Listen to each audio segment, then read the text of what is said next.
U jednom od mojih prethodnih videa pričali smo o tome u čemu je svaka balkanska država najbolja na svetu. Link ćete imati gore negde u kartici, ali dok sam ja lično istraživao za taj video, zapitao sam se, ako je Balkan zapravo toliko dobar u svim ovim stvarima, šta će se onda dogoditi u narednih 50 godina na Balkanu? Mislim, zapitajte se malo, istina je da je Balkan u prethodnih 100 godina prošao kroz jako turbulentan period, tačnije možda čak i najturbulentniji na celoj našoj planeti. Jer mislim da nismo vezali ni 10 godina u 20. veku bez nekog rata. Ali iako je tako bilo, činjenica je da se sve okreće na bolje i da skoro sve balkanske države već celu deceniju unazad beleže pozitivan rast. Što ekonomski, to i kulturološki i turistički.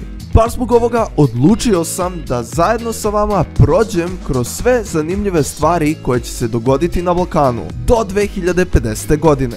Ljudi, Cuki ovde, dobrodošli nazad u još jedan video i ljudi, kao što možete da vidite po naslovu, danas pričamo o tome šta će se sve zapravo dogoditi na Balkanu do 2050. godine. Kao i uvek, ljudi, podsjetit ću vas da obavezno lupite like dole i naravno kliknete subscribe i kliknete na zvonce kako biste bili obavešteni za buduće videe. I naravno, ljudi, zapratite me dole na Instagramu ako želite pozdrav u sledećem videu. Svako ko me zaprati dobija pozdrav, tako da bukvalno samo klikni follow. I pre nego što se bacimo na sam video, Cuki u beloj majici će vam objasniti ko je ovaj video sponzorisao, pa ako podržavate moj rad, molim vas, čekirajte današnjeg sponzora. U suštini, ljudi, ovaj video je sponzorisao VVPN. Dakle, siguran sam da ste do sada i sami čuli da na internetu postoji milion različitih VPN-ova, mislim i mi sami youtuberi uglavnom spamujemo sa 300 različitih VPN-ova koji nas sponzorišu, ali od svih njih VVPN je ubedljivo najbolji iz dva vrlo prosta razloga. Pre svega, ovo je jedini VPN na internetu koji vam uopšte ne usporava brzinu interneta gde god da se povežete.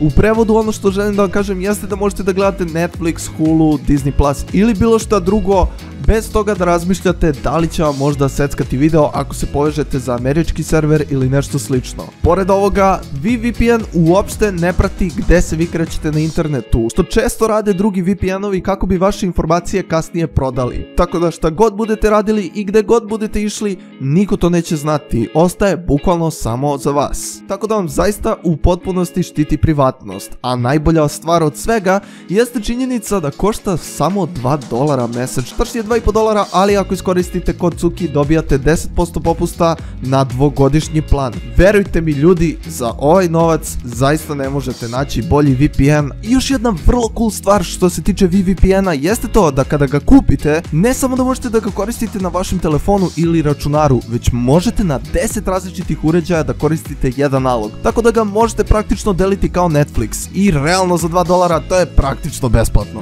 A sada kada sam sve to rekao, bez puno zadržavanja, hajde da se bacimo u današnji video. Dakle, ljudi, s obzirom da je Balkan ipak mesto koje ima oko 10-ak država, jako je teško da u jednom videu pokrijemo sve ono što će se dogoditi u njima. Mislim, vi kada biste znali kroz šta sam ja sve prošao dok sam istraživao ovaj video, bukvalno ćete se šokirati. Činjenica je da se stvari svakog dana menjaju i dešavaju u našem delu Evrope i to je zaista cool, ali prosto je nemoguće proći kroz sve činjenice, tako da nemojte me ubiti ako nisam pomenuo nešto što se tiče vaše zemlje. Ako vam se bude svidelo, ovo bukvalno možemo da snimamo kad god hoćete jer zaista ima previše činjenica. U ovom videu pomenut ćemo neke od najzanimljivijih stvari i prva država o kojoj ćemo pričati bit će Srbija. Svi ste verovatno do sada čuli za kontraverzan projekat Beograd na vodi. Ovaj projekat je zapravo imao cilj da Beograd spusti na vodu, mislim, delo je skroz logično i po samom naslovu. To bi se uradilo tako što bi se zgrade praktično gradile uz samu obalu reke i tako bi nastao jedan skroz novi deo Beograda. Koliko god je ovaj projekat bio kontraverzan do sada i šta god vi mislili o njemu, činjenica je da se on gradi i najverovatnije će u potpunosti biti završen do 2050. godine. Kao neko ko lično živi u Beogradu, moram da vam priznam da sam poprilično bio skeptičan što se tiče ovog projekta, ali s obzirom da sada vidim kako napreduju, zaista sam oduševljen jer ovaj deo grada stvarno izgleda vrlo lepo i na neki način izgleda svetski. Prosto sam ponosan što ćemo imati ovako lep deo grada. Naravno, ako ga završe, mislim, nikad se ne zna, ovo je ipak Balkan i ovo je ipak Srbija, ali kako stvari stoje za sada zaista super izgleda. Pored ovoga u Beogradu se očekuje i izgradnja metroa. Ovo je tema koja se u gradu pominje već neko vreme, mislim čak i nekoliko decenija unazad. I nekako su uvek postojali pokušaj da se to uradi, ali s obzirom da nikada do sada niko nije imao zapravo hrabrosti da krene da buši iz Beograda, a razlog zbog toga imat ćete ovde sada u kartici, metro do sada nikada nije bio u potpunosti osmišljen. Ali to će se najverovatnije promeniti i to jako brzo, već za nekoliko godina, zato što se izgleda zaista konačno ove godine zapravo počinje sa izgradnjom metroa. Tačnije, ove godine će se doneti zakon o uređenju metroa, a verovatno od sledeće krenuti i sama fizička izgradnja. I još jedna vrlo zanimljiva stvar koja će se dogoditi u Srbiji jeste obnavljanje svih železnica i konačno pomeranje železničke pruge iz grada Niš, gde će se takođe i najverovatnije u potpunosti rekonstruisati aerodrom. A ako se Kinezi i srpska vlast budu dogovorili, najverovatnije će do 2050. biti izgrađen i čuveni kanal koji će spojiti Moravu, Dunav i Egejsko more. Sada prelazimo dalje u Crnu Goru. U Crnoj Gori desit će se nešto vrlo interesantno, to jest ja se nadam da će se dogoditi zato što je ovo za sada izgleda samo još uvek ideja koja je pitanje da li će biti konstruisana do kraja, ali zamislite ovo, Kinezi zapravo planiraju da finansiraju autoput preko cele Crne Gore. Ovo u prevodu znači da ćete moći da idete na more autoputem. Ovaj autoput spajao bi Boljare sa Barom koje je na samoj obali Crne Gore i zvao bi se ironično Put svile. A svako ko zna šta je zapravo Put svile, neka obavezno napiše to u komentarima. Ovo bi bilo nešto jako cool, zato što bi onda praktično postojala prava linija koja bi išla kroz celu državu i mogli biste da odete na more za samo nekoliko sati. Mada ovo je vrlo ambiciozan projekat, pošto je reljev Crne Gore toliko dinamičan da je pitanje da li ovako nešto zaista uopšte izvodljivo. Ostaje da vidimo, ali je verovatno stvar koja će se dogoditi do 2050. godine. Bosni će doći do nekih političkih promjena i najverovatnije odcepljenja Republike Srpske od ostatka države. Kao što i sami znate, Bosna i Hercegovina i njihova politika je poprilično komplikovana i sama država danas više izgleda kao neka politička tvorevina nego kao zapravo prava država. Zbog ovih komplikacija verovatno će se dogoditi promjene u budućnosti, a jedna od njih će biti odcepljenje Republike Srpske. Da li će se ona spojiti sa Republikom Srbijom ili šta će se sa njom dogoditi, to niko ne zna. Naravno, možda se ovo i ne dogodi, mi ne možemo da u potpunosti predvidimo šta će se dogoditi sa granicama jedne zemlje, ali kako političke stvari trenutno izgledaju, definitivno idemo ka tome. Također, u jednom od prethodnih videa pričali smo kako su neaktivirane mine jedan od najvećih problema u Bosni i Hercegovini. E pa to je nešto što će se najverovatnije rešiti do 2050. godine, tako da, hvala Bogu, jedan od najgorih perioda bivše Jugoslavije bit će u potpunosti iskorenjen. Bugari nam zapravo pripremaju jednu vrlo interesantnu stvar, tačnije izgradnju fabrike pored njihovog glavnog grada Sofije, čija će uloga biti da reciklira preko 400.000 tona đubreta ili đubradi, nemam pojma kako se kaže, godišnje. Izgradnja ove prerađivačke fabrike postavit će Bugarsku na mesto jedno ozbiljnog kandidata u reciklaži u Evropi.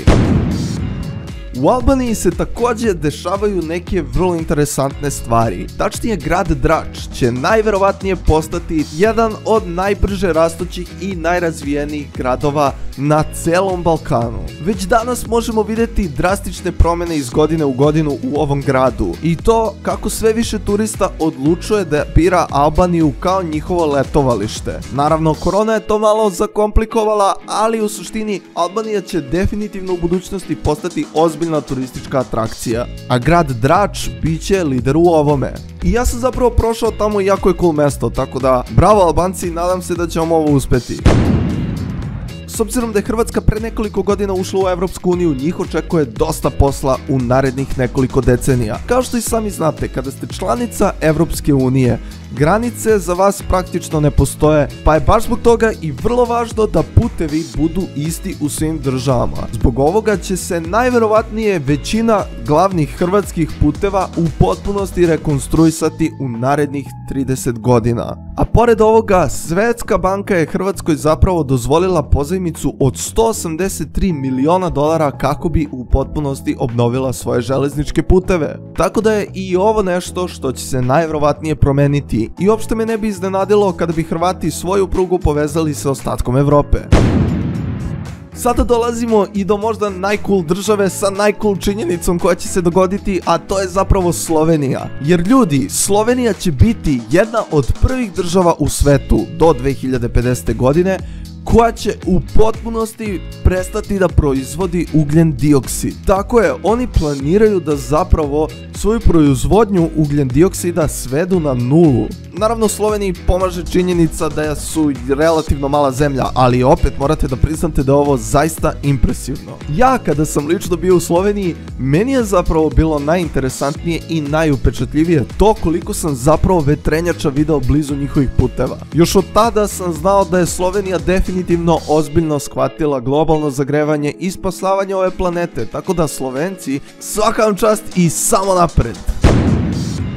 Što se tiče Makedonije, kada sam istraživao za nju, ljudi, zapravo sam došao do zaključka da će ona definitivno možda čak i najviše da se razvija od svih ostalih zemalja na današnjoj listi, u ekonomskom smislu. Prosto ne mogu da vam opišem količinu projekata koji se trenutno planiraju na teritoriji Severne Makedonije. Zaista je neverovatno. Definitivno sam ostao u šoku i s obzirom da je Severna Makedonija bila nekako underdog Jugoslavije, zaista mi je drago što vidim da se konačno ozbiljno shvata i kako će definitivno dosta da se razvije u budućnosti. A također i velike su šanse da će u budućnosti ući u Evropsku uniju s obzirom da je počela da rešava neke od svojih najvažnijih problema sa Grčkom, pre svega menjajući svoje ime pre nekoliko godina.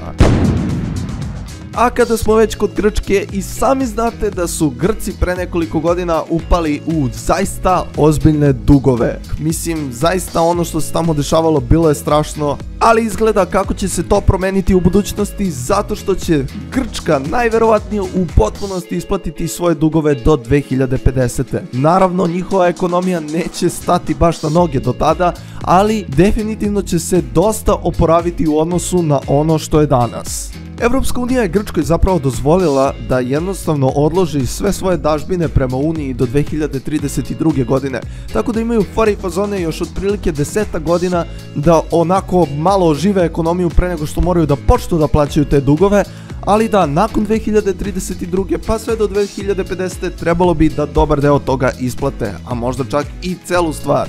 Drago mi je što vidim da se ovo dešava i jedva čekam da odem u Grčku zato što je ovo jedna od retkih balkanskih zemalja u kojoj zapravo nikada nisam bio. I to bi bilo to, ljudi, za ovu epizodu. Ja se nadam da vam se dopala. Ako jeste, ne zaboravite da ostavite like, share, komentar i subscribe i naravno posjetite sponzora današnjeg videa zato što nam je VVPN zaista pomogao i ako podržavate moj rad, podržite i njih, brate, ono za $2 mesečno dobijate VPN na 10 uređaja, to je praktično džabe. Iskoristite tu ponudu, ljudi, a mi se vidimo u sljedećem videu. A do tad, pozdrav!